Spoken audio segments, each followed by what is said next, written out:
Jana Nayagan flop కాబోతుంది, ఇదిగో proof అని చెప్పి తమిళని ఎందుకు పెట్టానంటే, ఇదే జననాయకన్ సినిమా విజయ్ సినిమా సంక్రాంతికి రిలీజ్ అయ్యి ఉంటే రాజాసాబ్తో పాటు ఇది వీడియో ఇంకో రకంగా ఉండేది.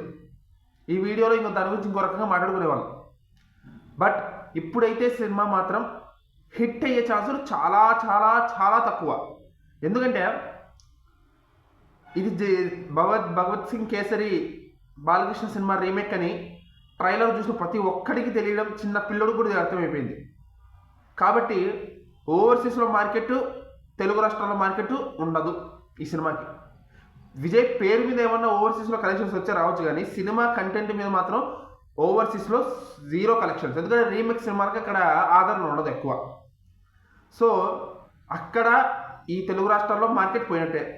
ఇంకా జరిగే మార్కెట్ అంతా కేవలం దానికి వచ్చే కలెక్షన్స్ అన్ని కేవలం తమిళనాడు బేస్ అయ్యే వస్తాయి. సో కాబట్టి కేవలం తమిళనాడు కలెక్షన్స్ మీద ఓవరాల్ బిజినెస్ అనేది రికవర్ కావడం అనేది అసాధ్యం నాకు తెలిసి.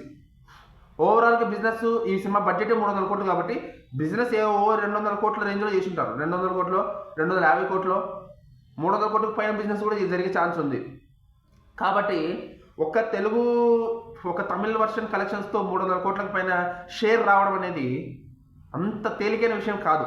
సో ఎలా చూసినా అటు ఓవర్సీస్ మార్కెట్ ఉండదు, ఇటు తెలుగు రాష్ట్రాల మార్కెట్ ఉండదు. కాబట్టి ఎలా చూసినా ఈ సినిమా ఫ్లాప్ అవ్వడానికి చాలా ఎక్కువ ఛాన్సెస్ అయితే ఉన్నాయి. సో మీరేమనుకుంటున్నారు? ఈ సినిమా హిట్ అవుతుందనుకుంటున్నారో ఫ్లాప్ అవుతుంది అనుకుంటారో కింద కామెంట్ చేసి చెప్పండి.